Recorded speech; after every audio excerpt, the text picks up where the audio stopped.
우리 지역 이슈를 점검해봅니다. 뉴스 속 궁금한 소식을 모아 유쾌한 썰로 풀어보는 시간 궁금해 썰. 오늘 진행을 맡은 저는 유수환 기자고요. 네, 안녕하세요. 함께 진행을 맡은 신민식 기자입니다. 신 기자님, 오늘 스튜디오에 특별한 향기가 느껴지는 것 같습니다. 네, 정말 평소와 다르게 향기가 나는 것 같은데요. 네, 서울시의회 곽향기 의원 자리해 주셨습니다. 향기 나는 동작, 향기로운 서울을 꿈꾸는 사당 3, 4, 5동, 상도 1동이 지역구인 서울시의회 환경수자원위원회 소속 곽향기 의원입니다. 반갑습니다.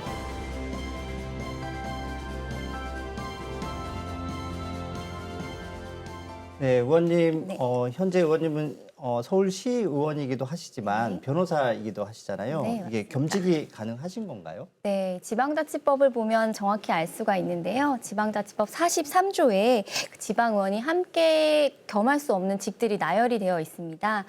선거관리위원, 공무원, 농협, 수협의 임직원 같은 경우는 지방의원을 겸할 수 없고요. 나머지 직업군은 자유롭게 이제 겸직을 할 수가 있게 되어 있습니다. 근데 사람들은 누구나 24시간을 가지고 있잖아요. 그래서 네. 저도 물론 시의원이나 변호사나 사람들의 불편함을 좀 해소해 나간다는 측면에서는 방향성은 같지만 두 가지 일을 하다 보니까 좀 시간을 쪼개서 배분할 수밖에 없고 그러다 보니까 요새는 좀 변호사 일은 조금 비중을 줄이고 시의원은 업무를 좀 늘려서 하고 있는 중입니다. 네, 우리 곽 의원님이 전부터 발로 뛰는 변호사로 유명하셨어요. 네, 오죽하면 만삭 시절까지도 마을 변호사로 꾸준히 활동하셨죠? 네, 맞습니다. 예. 제가 2018년부터 구의원으로 활동을 시작했고 2022년부터 시의원 활동을 하고 있는데요. 그 시작하기 전부터 2017년부터 지금까지 7년째 마을 변호사로 활동하고 있습니다. 송파구 가락 1동 마을 변호사인데요. 처음엔 사실 지역이 멀어서 고민을 많이 했었는데 가락 1동. 예. 네네. 그래서 인근에 좀 배정받고 싶었는데 기존에 활동하시는 변호사님들이 계셔서 아무래도 그쪽으로 배정이 됐고 1년 뒤에 좀 변경을 해볼까 했는데 그 즈음에 좀 그 지역에 대규모 아파트 단지가 들어서면서 그러니까 법률 상담 요구가 되게 많아졌어요. 그래서 아무래도 좀 많은 도움을 드리는 게 좋겠다 싶어서 계속 그 지역에서 활동을 하고 있고요. 또 상담을 하시는 분들 대부분은 변호사 사무실을 찾아가는 게 거리적으로도 그렇고 경제적으로도 되게 부담감을 가지시는 분들, 어르신 분들이나 아니면은 기초수급자분들이 많으세요. 근데 또 상담을 하고 돌아가시면서 많은 도움이 됐다, 감사하다고 하시는 모습 보면 되게 많이 보람도 되고 지금까지 일하고 있는 제 원동력이 아닌가 싶습니다. 지금은 5살 딸과 이제 갓 100일이 넘긴 둘째 아들까지 두 아이 엄마로서 정말 하루 24시간을 누구보다 알차게 살아가고 계실 텐데 변호사의 전문성도 갖추고 모든 엄마의 대변인으로서 적극적인 의정 활동을 펼치고 있는 서울시의 곽향기 의원과 본격적인 썰 풀어보겠습니다. 첫 번째 썰은 끊이지 않는 아동 학대입니다. 2020년 국민적 공분을 일으켰던 정인이 사건. 발생 후 2년이 훌쩍 넘었지만 여전히 아동학대 범죄가 끊이지 않고 있습니다. 보건복지부 자료를 보면 2021년 발생한 아동학대는 37,605건으로 이 중 아동학대의 86.3%가 가정 내에서 발생했습니다.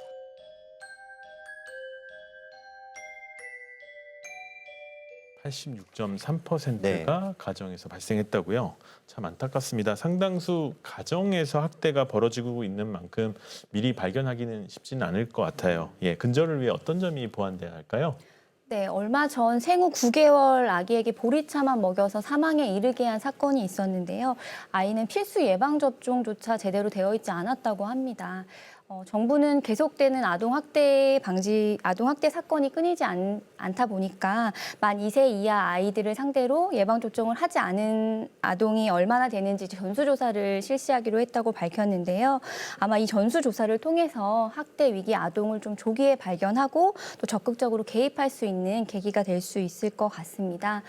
다만 여기서 그치는 게 아니라 전체 나이에 걸쳐서 모든 아동들의 학대를 좀 같이 발견하고 방지할 수 있는 있는 체계가 갖추어져야 할 것으로 보이는데요. 얼마 전 또 다른 기사에 계모가 12살 난 초등학교 5학년 아이를 뭐 연필로 허벅지를 찌르고 뭐 눈을 가리고 결박해서 뭐 하는 그런 상습 학대를 일삼아서 사망에 이르게 한 또 사건이 있었는데, 사실 초등학교 5학년 정도면 자기 의사 표현을 충분히 할 수 있기 때문에 뭐 집을 네. 나가거나 아니면 친모에게 가서 도움을 청할 수 있었을 거라고 생각을 하잖아요. 네. 그런데 또 지속적으로 학대를 당한 아동들 같은 경우에는 반복된 학습된 무기력으로 인해서 자기 방어를 전혀 못한다고 하더라고요. 그렇군요. 네, 그러다 보니까 지금 생후 60개월까지는 7차에 거쳐서 아동 영유아 검진을 할 수 있게 돼 있잖아요. 네. 다들 자녀 있으시니까 아시죠? 근데 그 영유아 검진이 사실 의무가 아니에요. 근데 이거를 좀 의무화해서 영유아 검진을 뭐 안 하거나 아니면 영유아 검진 검사 결과가 좀 정상 범주에 너무 미치지 못한 아이들 같은 경우를 좀 조사를 한다던가 뭐 이런 방안들을 좀 마련해서 우리 어린아이뿐만 아니라 아니면 또 학교 내 교육 또 학교 밖 청소년들에 대한 조사까지 좀 펼쳐서 전 나이대에 걸친 아동학대 방지를 위한 체계가 마련되었으면 좋겠습니다. 네. 의원님은 구의원 시절에 네. 아동학대 관련 조례를 제정을 하셨었잖아요. 네. 어떤 내용이었나요? 네, 구청장의 책무를 규정을 했는데요. 구청장이 아동학대 가해 부모에게 뭐 친권을 제한하거나 친권을 상실하는 그런 청구를 함으로써 적극적으로 개입할 수 있도록 하였고요. 또 긴급 전화를 설치하고 의료 전담 기관을 지정할 수 있게 했습니다. 네. 네, 실제로 조례가 제정되자마자 긴급 전화가 설치되었고 또 전담 의료기관도 바로 지정이 되었습니다. 이전까지는 구청에서 아동학대에 관련된 예산이 전혀 전무했는데요. 이 조례 이후 예산이 실제 편성되었고 이 조례를 통해서 이거 신고 접수나 이후 대응 방안이 체계화됐다는 점에서 아마 큰 성과가 있지 않았나 싶습니다. 네. 아동 학대가 가정에서 좀 많이 발생하지만 그래도 또 보육 시설에서도 종종 일어나지 않습니까? 네. 변호사로 활동하시면서 아동 학대 관련 사건도 진행하신 적이 있으신가요? 네, 교육기관 내 아동학대 사건도 물론 있지만, 근데 네. 저 같은 경우에는 가사 사건을 많이 하다 네. 보니까 배우자 또 자녀에 대한 가정 폭력으로 인해서 이혼 사건을 의뢰하는 경우, 그리고 또 아니면은 이혼 가정에서 그 보통 뭐 양육비나 감정적인 싸움 때문에 양육권을 주장하지만 실제로 아이는 방임되고 유기되는 그런 경우들이 있었거든요. 네. 그걸 보면서 좀 그런 사건들을 많이 접했는데 그 아동학대 가해자들 같은 경우에는 이런 말을 해요. 내가 아이를 때리지 않았는데 무슨 아동학대야 라는 말을 하시는 분들이 있거든요. 근데 아이를 직접적으로 때리지 않아도 뭐 배우자한테 폭력을 행사하고 그 폭력 가정이 자녀에게 노출이 된다라고 하면은 이것도 그것도 정서적 학대입니까? 학대고 예. 아동학대거든요. 정서적 학대. 그렇죠. 예. 그래서 이걸 잘 모르는 분들이 많아서 그걸 보면서 좀 우리가 가정 폭력이나 아동 학대에 대한 교육이 좀 필요하지 않았나라는 생각이 들었습니다. 아, 네. 좀 다른 문제긴 한데 네. 요즘 그 보육기관이나 학교에서 그 무고한 학대, 아동학대 신고도 사회 문제가 되고 있잖아요. 맞아요. 근데 이게 훈육이나 교육이라고 생각을 했는데 이걸 또 그러게요. 아동학대로 의심받게 네. 되면은 좀 이런 문제들이 좀 명확하게 뭔가 좀 구별할 수 있는 기준이 필요해 보이는데 그렇죠. 어떻게 생각하시나요? 근데 사실 무엇이 학대고 교육이고에 대한 구별이 쉽지는 않아요. 그렇죠. 이걸 또 법적으로 뭐 한 대 때리면 교육이고 두 대 때리면 뭐 학대다라고도 네. 좀 법으로 규정하는 게 쉽지가 않기 때문에 현실적으로는 어렵다라고 말씀을 드리고요. 근데 아동 학대로 아동을 사망에 이르게 한 그 가해 부모들이 공통적으로 하는 말이 있어요. 훈육 차원이었다라는 말이거든요. 예, 하도 이게 이렇게 말을 변명을 하니까 이제 대법원 양형위원회에서 네. 더 이상 이 훈육 차원이다, 교육 차원이다 이런 변명을 받아들이지 않겠다. 이거를 양형 사유에서 아예 제외시키기까지 했거든요. 예, 그래서 아동 학대와 관련해서는 과한 것이 부족한 것보다는 낫다라는 생각이 드는데 그래도 부모들의 과도한 보호나 아니면 교권 상실과 같은 문제와도 좀 균형을 맞춰 나가야 그렇죠. 될 것 같아요. 네. 그러려면은 결국에는 계속 얘기했던 게 양측이 무엇이 아동 학대인지 뭐 교육인지에 대한 그런 양측의 교육이 좀 필요할 것 같다라는 네. 생각이 듭니다. 궁금했을 다음 키워드는 2050 탄소 중립입니다. 네, 2050년 탄소 중립 실현을 위해 다양한 노력이 펼쳐지고 있습니다.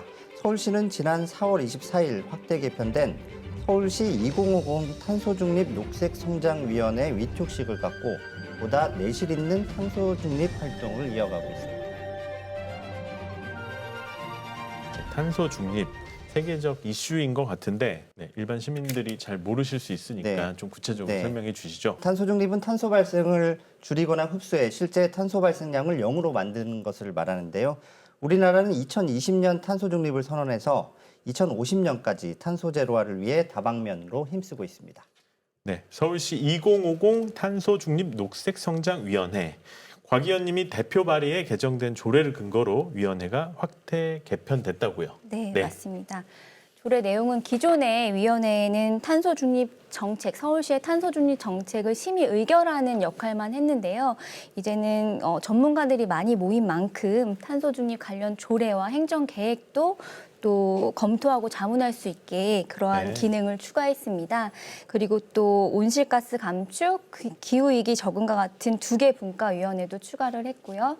그리고 또 기존에는 행정 1 부시장이 위원장으로 있었는데 이번에는 민간위원장 한 분이 공동위원장으로 같이 역할을 할 수 있도록 했고 25명이던 위원 수를 40명으로 확대하는 내용으로 개정을 했습니다.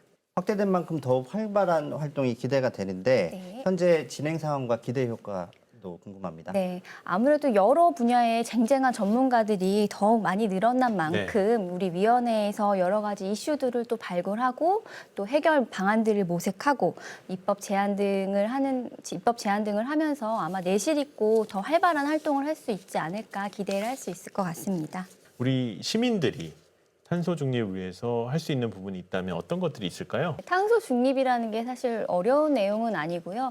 미세먼지를 감축하고 에너지 절약을 하는 게 탄소 중립을 위한 방안 중에 하나거든요. 그래서 우리 시민들 같은 경우는 에너지 절약해서 요즘은 포인트로 얼마 절약을 하면 포인트를 제공하기도 하고 이런 서울시에서 여러 정책들을 하고 있는데 이런 정책들을 좀 서울 시민들이 많이 참여를 해주신다면 우리가 다 이 탄소 제로를 위해 같이 애써주시는 거거든요. 많이 참여를 해주셨으면 하는 바람입니다. 이어지는 다음 썰은 어르신 스마트 기기 활용 교육입니다. 네, 급변하는 디지털 환경에서 정보 격차로 어려움을 겪는 어르신들이 많아지고 있습니다. 이에 서울시는 노인 스마트 기기 활용 교육 지원 조례 등 디지털 교육을 준비하고 있습니다. 정말입니다. 요즘 스마트 기기를 다룰 줄 모르면 일상생활에서 불편한 점이 너무 많습니다. 버스표 예매할 때도 그렇고요. 택시를 부를 때도 또 이런 음료 한 잔 주문할 때도 스마트 기기를 활용할 줄 알아야 편한 시대가 오지 않았습니까? 네. 사실 저도 어려울 때가 많은데 어르신들은 스마트 기기 앞에서 더 막막하실 것 같습니다. 실제 어떤 어려움을 토로하시나요? 네, 멀리 가지 않아도 당장 저희 부모님만 해도 이 어려움을 토로하시는데요. 특히 요새 그 음식점마다 인건비를 줄인다고 키오스크를 많이 설치했잖아요. 저희 부모님도 이 키오스크 기계로 주문하는 게 되게 시간도 많이 걸리고 어렵다라고 하시더라고요. 그래서 그걸 하고 있다 보면 뒤에 줄들이 많이 서 있으면 결국에는 주문을 포기하고 그런 경우가 있다고 하시는데 스마트 기기를 다룰 줄 몰라서 이렇게 아예 이용을 못하는 경우도 있지만 또 받을 수 있는 혜택을 받지 못하는 경우도 많거든요. 예를 들면 커피 전문점 같은 경우 앱을 통해서 주문을 하게 되면 마신 만큼 또 적립을 해서 저희 같은 경우에는 한 잔 무료 음료 이런 혜택을 받잖아요. 근데 어르신들은 사실 그런 거 앱을 전혀 사용할 줄 모르다 보니까 받을 수 있는 당연한 혜택도 받지 못하는 경우가 생기는 것 같습니다. 네, 이런 준비하신 지원 조례가 제정이 되면은 좀 많이 달라질 것 같은데 어떤 부분이 달라질까요? 네, 제가 그 노인 어르신 스마트 기기 관련한 조례를 사실 지난번 임시회 때 발의를 했었는데요. 이 내용이 노인 교육에 관한 실태 조사를 하고 실태 조사에 따른 교육 지원 계획을 수립하도록 하는 내용을 담은 조례인데 사실 이게 지난 다른 상임위에서 이게 보류가 됐습니다. 보류가 됐던 이유가 이제 서울시 조례 중에 정보 취약계층 계층 정보 통신 접근성 향상을 위한 조례라고 이렇게 있는데 이 조례의 목적과 좀 취지가 같으니 이 조례에 녹여보는 게 어떠냐라는 의견들을 좀 주셨고 네. 저의 입장은 이 조례의 스마트 기기에 대한 정의도 이제 새로 필요하고 네. 또 노인들 특히 정보 취약 계층 중에서도 노인들을 대상으로 하는 그 스마트 기기 관련 교육이 필요하니 네. 이 노인들을 위한 조례가 필요하다는 게 저의 입장이고 또 저를 지지하는 의원님들 간의 의견이 너무 팽배해서 결국 결정이 나지 못하고 보류가 되었다고 들었어요. 근데 또 귀가 열려 있는 게 또 젊은 의원의 장점 아니겠습니까? 제가 애초에 시연을 할 때도 난립하는 조례를 막고 또 불필요한 조례를 폐지하겠다라고 말씀을 드렸는데 제가 받아들이지 못한다면 그건 또 아니라고 생각이 돼서 또 다른 의원님들이 주신 의견들 좀 겸허히 받아들여서 기존 조례에서 좀 수정해서 할 수 있는 부분들이 없는지 지금 검토하고 있는 중입니다. 이번엔 궁금한 지역 이슈에 대한 썰을 풀어보겠습니다. 어린이 공간 개선과 노후 교통환경 정비에 관한 이야기입니다. 네, 지역 현안 해결을 위한 2023년 상반기 지역 특별조정 교부금이 확정됐습니다. 동작구 지역은 사당로 횡단보도 6교 설치와 어린이공원 노후 환경이 개선될 것으로 보입니다. 어떤 사업이 예정돼 있습니까? 네, 특별조정교부금으로 사당 5동 롯데캐슬 골든포레 앞 횡단보도 6교 설치 관련해서 7억 원, 그리고 해밀 새싹 어린이공원 노후 환경 개선 사업 관련해서 3억 원, 동작구 관내 노후 무더위 그늘막 정비 사업 관련해서 2억 1,700만 원, 네. 또 스마트 교통 환경 시설 관련해서 1억 8천만 원이 확정되었습니다. 네, 그동안 특히 민원이 많았던 곳이 있었나요? 네, 그 사당 5동 6교 횡단보도 관련해서는 정말 민원이 많았는데요. 네. 근데 민원이 많을 수밖에 없던 게 그 아파트가 1,000세대에 달하는 맞습니다. 아파트가 새로 입주가 시작했는데도 교통 환경이 너무 불편하다 보니까 그 사람들이 민원을 호소할 수밖에 없는 사실은 환경이었고요. 근데 이제 예산이 편성되었으니까 빠르게 완공이 되면 아마 주민들의 3년간의 수건 사업이 해결되지 않을까라는 생각이 듭니다. 그리고 또 마을버스 같은 경우에는 사실 일반 시외버스들은 도착 예정 시간이 되게 정확하게 맞습니다. 나오잖아요. 네. 근데 마을버스는 시내버스와 같이 있지 않는 정류장은 시간이 나오지가 않아요. 맞아요. 배차 기간은 마을버스가 훨씬 긴데 시간이 안 나오니까 주민들이 특히 어르신분들이 그 어려운 불편함을 되게 그렇죠. 많이 호소하더라고요. 그래서 이번에 그 BLT 관련한 용역이 또 실시된다고 하니까 이 용역 결과가 반영돼서 설치되면 또 많은 분들의 불편함이 해소될 수 있을 것 같습니다. 맞아요. 젊은 분들은 앱을 설치해서 그쵸, 언제 예. 오는지를 네, 보게 되는데 맞아요. 어르신들은 아까 얘기했던 어떤 디지털 기기 사용해서 조금 어려움을 겪으시니까 마냥 마을버스 기다리는 그런 수고가 그쵸. 또 있을 것 같습니다. 출연해 주신 분들에게 드리는 공통 질문입니다. 곽향기 의원에게 서울이란 한 문장으로 정의해 주신다면요? 네, 저에게 서울은 꿈과 희망의 도시입니다. 서울시의 아이, 부모, 청년, 노인, 여성, 장애인 누구나 행복한 꿈을 꾸고 또 노력한 만큼 꿈이 이루어지기를 희망하는 마음에서 저의 바람을 담아 정의해 봤습니다. 네, 마지막으로 우리 서울 시민들에게 전하고 싶은 말씀 해주시죠. 제가 지금 출산을 한 지 3개월 정도, 3, 4개월 정도 지났는데요. 3개월간 쉬는 동안 좀 고민이 많았습니다. 그 이유가 제가 선출직 의원인데 출산을 했다고 쉬는 게 맞나라는 그런 마음과 또 한편으로는 제가 아이를 낳고 싶은 서울, 부모가 행복한 서울을 네. 만들고 싶어서 서울시 의원이 됐는데 정작 내가 법정 휴가조차도 당연한 권리를 좀 누리지 못하고 이렇게 불편한 마음을 갖는 게 맞나라는 마음 사이에서 되게 많은 고민을 했습니다. 그런데 그때 이제 저희 함께 일하고 있는 국민의힘 동작을 나경원 위원장님이 본인이 친정엄마 같은 마음이다. 좀 몸 회복에 집중해서 편히 쉬다 오라고 좀 얘기도 해주셨고 또 같은 당 동료 시구의원님들이 제가 또 어떤 민원이 들어왔다 도와주세요라고 하면은 또 대신 이제 또 지원을 해주셔서 저희 지역구 주민분들이 좀 공백을 느끼지 못하게 많이 도움을 주셨는데요. 결국에 이제 저는 이제 출산 후 3개월은 채우지는 못했고 아기 낳고 2개월 만에 이제 4월에 상임위부터 활동을 시작하기는 했는데 제가 말씀을 드리고 싶은 거는 제가 누렸던 제가 받고 느꼈던 그런 도움이나 호의를 누구나 당연히 좀 누릴 수 있게 네. 뭐 정책적으로 법적으로 또 사회적으로 좀 보완이 될 수 있었으면 좋겠다라는 생각을 하고 제가 또 그런 서울시가 될 수 있도록 아이가 행복하고 부모가 행복하고 우리 모두가 행복한 서울시가 될 수 있도록 하는 게 제 임기 내 목표입니다. 그래서 두 아이의 엄마로 좀 강인한 이제 엄마로 돌아온 만큼 우리 동작구, 우리 서울시를 위해서 더 열심히 뛰도록 하겠습니다. 감사합니다. 네, 오늘 자리해 주셔서 고맙습니다. 우리 지역 궁금한 모든 이슈를 썰로 풀어보는 시간 궁금했썰, 다음 시간에 더 핫한 썰로 찾아오겠습니다. 시청해 주신 여러분 고맙습니다.